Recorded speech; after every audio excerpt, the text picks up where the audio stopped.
এক সময়ের কথা। রামপুর নামের একটি গ্রাম ছিল। সেখানে রামু নামের একটি কাঠুরি বাস করত। রামু প্রতিদিনের মতো আজও সূর্য ওঠার আগে ঘুম থেকে উঠে যায় আর হাতে কুঠার নিয়ে জঙ্গলের দিকে যায়। ওই দিকে তো প্রতিদিনই আমি কাঠ কাটি, আজ কেন না জঙ্গলের অন্য দিকে যাই। ওখানে বড় বড় গাছ পাবো, ওতে কাঠও অনেক পাবো। রামু কাঁধে কুঠার নিয়ে জঙ্গলের অন্য প্রান্তে যেতে থাকে আর গাছ কেটে কাঠ জোগাড় করতে থাকে। রামু যখনই গাছ কাটতে থাকে তখনই ওই গাছ থেকে রক্ত বেরোতে থাকে। রক্ত দেখে রামু ভয় পেয়ে যায় আর খুব চিন্তিত হয়ে পড়ে। গাছে রক্ত, এই গাছে রক্ত কিভাবে বেরোয়? এই গাছে রক্ত কি করে এলো? হে ভগবান, এটা কি করে সম্ভব? রক্ত কিভাবে হতে পারে? যখন রামু গাছের মধ্যে উঁকি মেরে দেখে তখন খুব চিন্তিত হয়ে পড়ে। এবার আমি বুঝতে পারলাম, এখানে যে রক্ত আছে এটা গাছের নয়, এ তো সাপের ছিল। যে সাপ আমার হাতেই মারা গেছে, আর আমি শুধুই চিন্তিত ছিলাম যে গাছ থেকে কিভাবে রক্ত বেরোচ্ছে।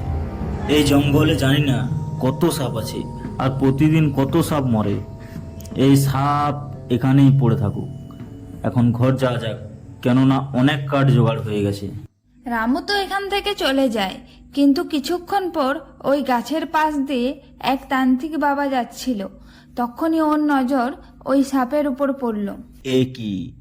এ তো সাধারণ সাপ মনে হয়নি, এ তো ইচ্ছাধারী সাপ মনে হয়। এর তো দুটো টুকরো হয়ে গেছে। একে কে মেরেছে? দেখো, মৃত্যুর পরেও ছটফট করছে। এর মানে এ সাপের মধ্যে এখনো প্রাণ আছে। আমাকে একে জীবিত করতেই হবে, যে করে হোক। তান্ত্রিক সাপের দুটো টুকরো হাতে নেয় আর ওর মন্ত্র দিয়ে ওই সাপকে জোড়া লাগানোর চেষ্টা করতে থাকে। কিন্তু অনেক চেষ্টার পরও তান্ত্রিক সাপের দুটো টুকরো জোড়া লাগাতে পারল না। তখনই তান্ত্রিক নিজের ব্যাগ থেকে একটি বোতল বের করলো। এই বোতলের মধ্যে আমি এক ভূতকে অনেক বছর ধরে বন্দি করে রেখেছি। এখন আমি ভূতের অর্ধেক শরীর এই সাপের মধ্যে লাগিয়ে দেব, আর এই সাপ জীবিত হয়ে যাবে। তান্ত্রিক বোতলের ভেতর থেকে ভূতকে বের করলো আর ও দুটো টুকরো করে একটি টুকরো সাপের সাথে জুড়ে দিল। কিছুক্ষণ মন্ত্র পড়ে সাপকে জীবিত করে দিল। এখন সাপের উপর দিকের শরীর ভূতের আর নিচের দিকের শরীর সাপের।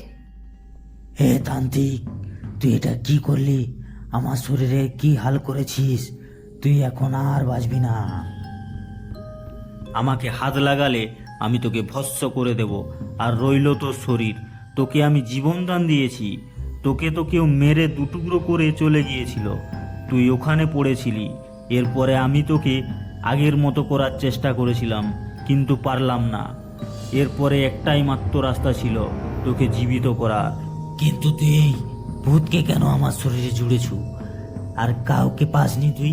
দেখতে কত খারাপ আর কালো, আমার শরীর কত সুন্দর তুই নষ্ট করে দিলি। এখন দেখ, আমার উপর থেকে নিচ পর্যন্ত পুরো কালো হয়ে গেছে। তুমি চিন্তা করো না, আমি তোমাকে জীবনদান দিয়েছি। এর মানে আমি তোমার শরীর ঠিক আগের মতো করে দিতে পারি, কিন্তু এতে কিছুদিন সময় লাগবে। আমি তোমাকে যেমন বলবো তোমাকে ঠিক তেমনটাই করতে হবে। ওই কাজ পূরণ হতেই তুমি আগের মতো হয়ে যাবে। তুমি যা বলবে আমি সেটাই করব। ব্যাস, তুমি আমার শরীর আগের মতো করে দাও। তো শুনো, তোমাকে গ্রাম থেকে প্রতিদিন একটি করে আমার কাছে মানুষ নিয়ে আসতে হবে।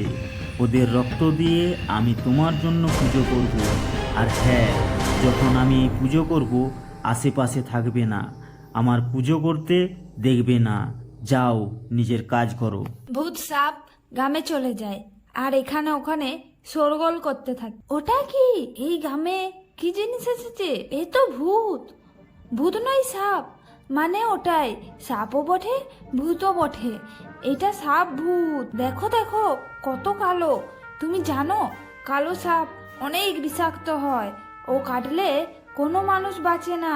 এখানে দাঁড়িয়ে থাকো না, নিজের নিজের প্রাণ বাঁচাও, যাও। তখনই ভূত সাপ পণ্ডাকে নিজের হাতে উঠিয়ে নেয়। বাঁচাও, বাঁচাও আমাকে এই ভূতের হাত থেকে, বাঁচাও আমাকে, ছেড়ে দাও। আমি তোমার কি ক্ষতি করেছি যে তুমি আমাকে ধরেছো? ভূত সাপ পণ্ডাকে তান্ত্রিকের কাছে নিয়ে গেল। তান্ত্রিক ওর বলি দিয়ে ওকে মেরে ওর রক্ত পান করে। আজ তো মজাই এসে গেল, রক্ত পান করে মনটা ঠান্ডা হয়ে গেল। এমন টাটকা টাটকা রক্ত যদি পেতে থাকি, আর তারপরে সকাল হতে ভূত সাপ তান্ত্রিকের কাছে গেল। তুমি যা বলেছ আমি সেটাই করেছি, এখন তুমি আগের মতো করে দাও আমাকে। এ কাজ এত তাড়াতাড়ি হবে না, আমি আরো মানুষ চাই, আরো মানুষের দরকার, পুজো করতে হবে। যাও নিয়ে এসো গ্রামের মানুষকে। ভূত কালো সাপ আগের মতো হওয়ার জন্য ব্যাকুল হচ্ছিল। এই জন্য গ্রামের সাদাসিধা মানুষকে উঠিয়ে নিয়ে এসে তান্ত্রিকের হাতে দিতে থাকে, আর তান্ত্রিক ওই সব মানুষদের মেরে ওদের রক্ত পান করে। গ্রামের মানুষদের ভূত সাপের ভয় সব সময় ছিল।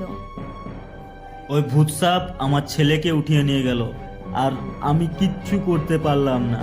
আমার ছেলের সাথে ও কি করেছে কে জানে, জানি না ও বেঁচে আছে কি নেই। কাকা, এমন কেন বলছো? ওর কিচ্ছু হবে না। এই আপদ জানি না কোথা থেকে এই গ্রামে এসেছে। ভূত সাপ কেন মানুষদের উঠিয়ে নিয়ে আসছে, জানি না কে ওর ক্ষতি করেছে। এরপর যদি ওই সাপ আমাদের গ্রামে আসে, এই কুঠার দিয়ে দু টুকরো করে দেব। আমার মনে হয়, কেননা তোমরা আমার কথাই বলছো, ঠিক বলছি না আমি?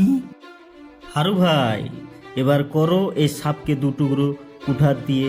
এখনই তো বলছিলে চিৎকার করে সাপকে দু টুকরো করে দিবে, এখন করো।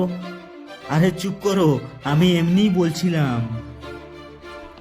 আচ্ছা, তুমি আমাকে টুকরো করবে, তো আমার টুকরো করার আগে তুমি নিজেকে বাঁচাও। ওই ভূত সাপ হারুকে উঠিয়ে নিয়ে যায় আর তান্ত্রিকের হাতে করে দেয়। অনেক মাস চলে গেল। ওই ভূত সাপ গ্রামের অর্ধেক মানুষকে উঠিয়ে নিয়ে এসে তান্ত্রিকের হাতে দিয়ে দিয়েছিল। ওই তান্ত্রিক যেটা বলেছিল আমি ঠিক সেটাই করেছি, কিন্তু আমার শরীর আগের মতো একদম হয়নি। ওই তান্ত্রিক কবে আমার শরীর ফিরিয়ে দেবে? ভূত সাপ খুব চিন্তিত ছিল। ও রাত হতেই তান্ত্রিকের কাছে যায়, কিন্তু তান্ত্রিককে দেখে ও খুব অবাক হয়ে যায়। তান্ত্রিক জঙ্গলে কোনো পূজা করেনি, বরং ও মানুষকে মেরে ওর রক্ত বের করে পান করছিল।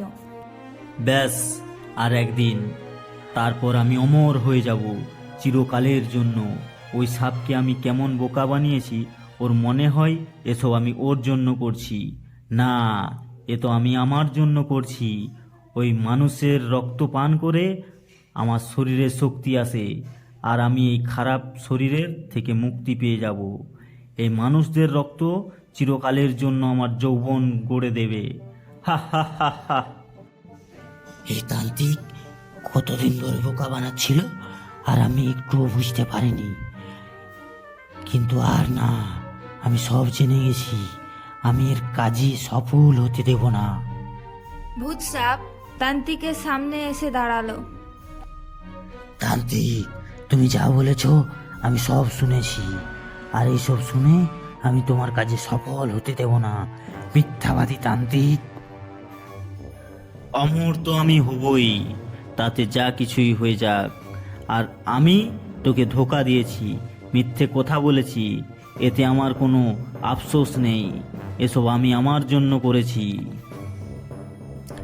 এখন সব যখন জেনেই গেছি, তো তুই আমার শরীর ফিরিয়ে দে। ওটা তো আমি করব না, কেননা তোর অর্ধেক শরীর আমার কাছেই আছে, আর ওই শরীরের জন্য তুই আমার কাজ করতে থাকবি। ব্যাস, আর কি? ভূত সাপ রাগে আরো কালো হয়ে যায়, কেননা সাপ আরো বিষাক্ত হয়ে যায়। তান্ত্রিক আর ভূত সাপের হাতাহাতি হতে থাকে। ভূত তান্ত্রিককে কামড় দেয়, কিন্তু বিষে তান্ত্রিকের কোনো ক্ষতি হলো না।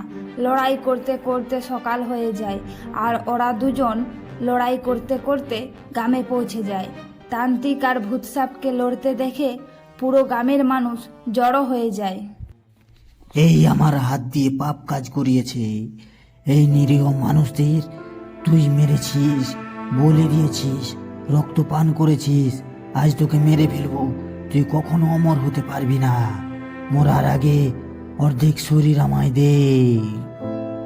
গ্রামের মানুষ তান্ত্রিককে দেখে চিনতে পেরেছিল, কেননা আগেও ও এমন কাজ করেছিল।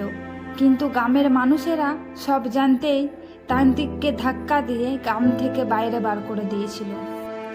এই তান্ত্রিক এই কাজ করেছে, এরপর যদি একে জীবিত ছাড়ি তাহলে তৃতীয়বার আবার এই কাজ করবে। এই জন্য এই তান্ত্রিককে জীবিত ছাড়া যাবে না। তখনই আকাশ কালো বাদলে ঘিরে যায়, আর তান্ত্রিক ও দুটো হাত উপর করে অমর হওয়ার জন্য মন্ত্র বলতে থাকে।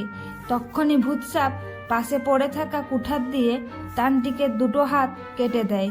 তান্ত্রিক ওখানেই ছটপট করে মরে যায়। তান্ত্রিক মরে যেতেই কালো সাপ নিজে নিজেই আগের মতো হয়ে যায়।